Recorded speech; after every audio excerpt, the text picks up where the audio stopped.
Hi, I'm Becky Michael, and this is the on-record portion of Rockbridge Report. I'm joined today by Steve McAllister, Head of Finance and Treasurer at Washington & Lee. Thanks for being with us today. Glad to be here. Absolutely. Well, let's go ahead and get this kicked off. As Treasurer at Washington & Lee, you kind of ensure that the budget is balanced and that all the expenses are accounted for, and the projected expenses all roll in and all is balanced. So with that, can you kind of just discuss what that process looks like? We have a process that starts with sort of a multi-year model where we look at our parameters for tuition, endowment, the revenue sources, and those are the two primary ones, along with auxiliaries and gifts, and we through annual fund. And we try to project out the revenues. Then we work on the expenditure side, looking at from the revenue growth, what level of expenditure growth we can have. Compensation is the largest piece of the expenditure budget, so that's always the area that we focus on first as to what level of increases, what changes in staffing we might consider. And so you go from a very high-level view to sending out information to departments, asking them to make their submissions of budgets. They submit, we look at that relative to the overall parameters, and then we build the budget out, working to make certain that we maintain a balanced budget. Well, about how long does something like that take? Our budget process usually takes about 3 months. We start after the first of the year with departmental requests, and then we'll wrap up for the May board meeting to have something for them to approve. So in your 10 years as treasurer, has there ever been a time when there was a budget shortfall and you had to revamp the entire budget in a very short period of time? I wouldn't say that it was a short period of time, but 2008 certainly led to some challenges where we had to look closely at how we managed the budget going forward. We were at the time budgeting for some reserves, so we were able to draw reserve balances down during that period. But we were able to do a very thoughtful process of how we could adjust the budget down based upon the fall in the markets that led to a decline in endowment draw. Well, that sounds very similar to Lexington City Council and even at the state and national level, where budget shortfalls are kind of causing this relapse in terms of how to deal with the budget. So based on your experience with city spending, how would you say would be a good way that the city maybe could relook at their budget? Would you suggest maybe cutting services, increasing taxes, or do you have any sort of idea about the best way that, in today's just society and today's budget, how the best way to go about that?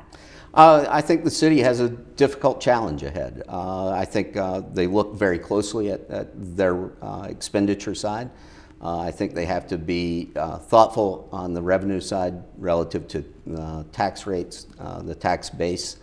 Ultimately, they have to bring the two in line with each other. Given the level of mandates that they have to spend on. In fact, I don't think the city has a lot of discretionary spending that they can look to reduce. So it's a difficult process. Oftentimes in this sort of environment, I think it is almost impossible to balance the budget without making an adjustment in revenues, most likely with the tax rate. Mm-hmm. And you did mention that you are part of the Maine Tamari initiative that's kind of launched in the past few months. Can you talk a little bit about your role on that committee that's involved with the city? I'm one of the committee members. There are, I think, 7 or 8 individuals on the committee. We represent different constituents, whether it's the actual city or whether it's a major employer or one of the downtown vendors, merchants. It's a good group to work with. We are in the early stages of that. We've submitted a proposal or submitted an RFP that we should be hearing responses back, and then we'll look at getting a consultant in to help us think through what are some adjustments that could be made that would make downtown Lexington a little more pedestrian friendly, a little more retail friendly, but recognizes that we still have to get cars and trucks in and out of the city every day. Well, from a budget standpoint, what does that look like? I guess the cost of something like that. I think it will be a critical thing that the city will look at what a consultant would charge for something like that. I think you're always looking at how can you make investments that have long-term returns for the city, and I think that's what they're doing on the Main to the Maury project, is looking at how can we do something that may enhance property values through the downtown area, lead to higher tax base, lead to greater sales taxes. And can you talk a little bit about your role with the Chamber of Commerce and maybe how that ties into managing money and expanding growth in downtown Lexington? Well, I think Chamber of Commerce work I'm the treasurer for the organization. It's purely a volunteer role.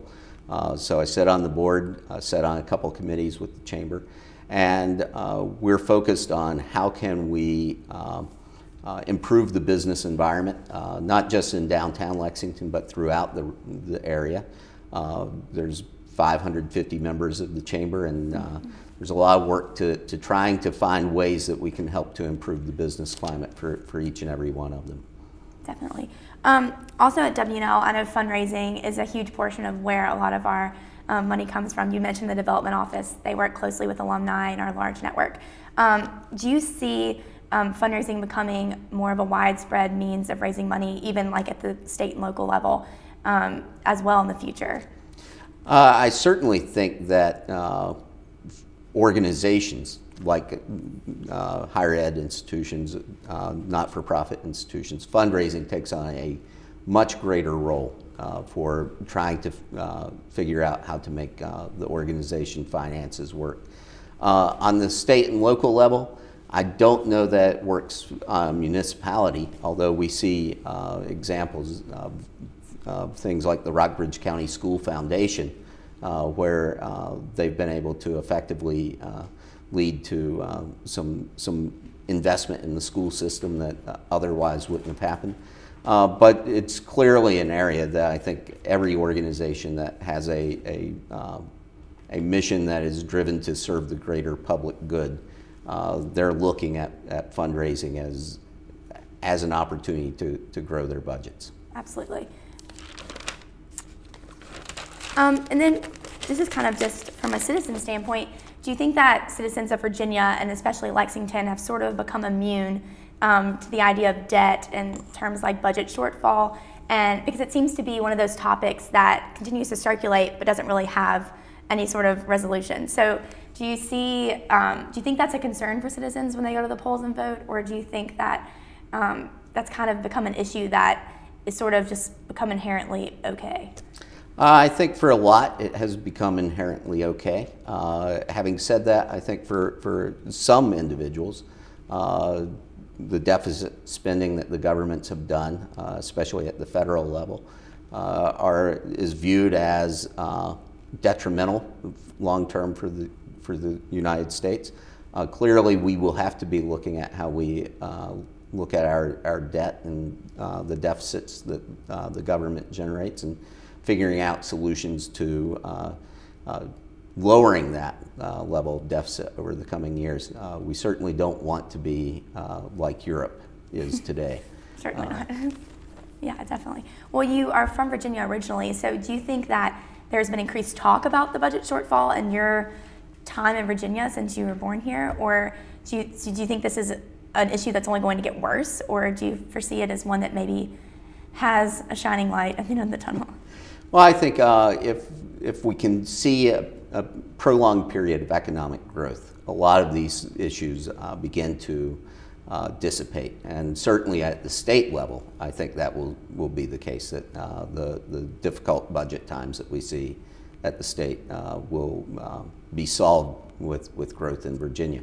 On the federal level, I think the issue is probably more difficult to resolve. You've got federal programs that mandate spending that have big obligations to them, whether it's Medicare, whether it's Social Security. They have big dollar bases that have to be funded on a regular basis. As we look at the demographics of the United States and recognize that there is not this growing workforce population or growing numbers who can be in the workforce, we'll see some real challenges, I think, in the coming years as to how we deal with those social programs. Well, do you think that national trend also aligns with Lexington as well? I think it's easier at a local level to be more responsive and to limit that sort of activity. I think the biggest challenge that localities have are mandated programs from the state and federal level that they have to fund. And as a result, they don't have a lot of choice in terms of how they go about it. So there will be some of that they have to deal with, but at least I think they have more say in terms of what they will and will not fund, and can be a little more flexible than we see at the federal level. Is there a particular city council member that you can think of who seems to have a pretty clear idea about how to go about, managing the budget, keeping programs full, and is there anyone that comes to mind when you think of that? I think all of City Council is very strong. We've had a good working relationship with the members over the years. Mayor Elrod, Bob Lira, both I think have very good understanding of what's involved in keeping the city viable. And they're supported by a strong city manager in John Elistad, who ultimately it falls to him in many respects to make certain that it all works. And I think he has been a very strong individual in terms of making certain that expenses can be balanced with revenues. Definitely. Well, Mr. McAllister, thank you for being with me today. That's all we have time for. This is the on-record portion of the Rockbridge Report. I'm Becky Michael. Thank you for joining us.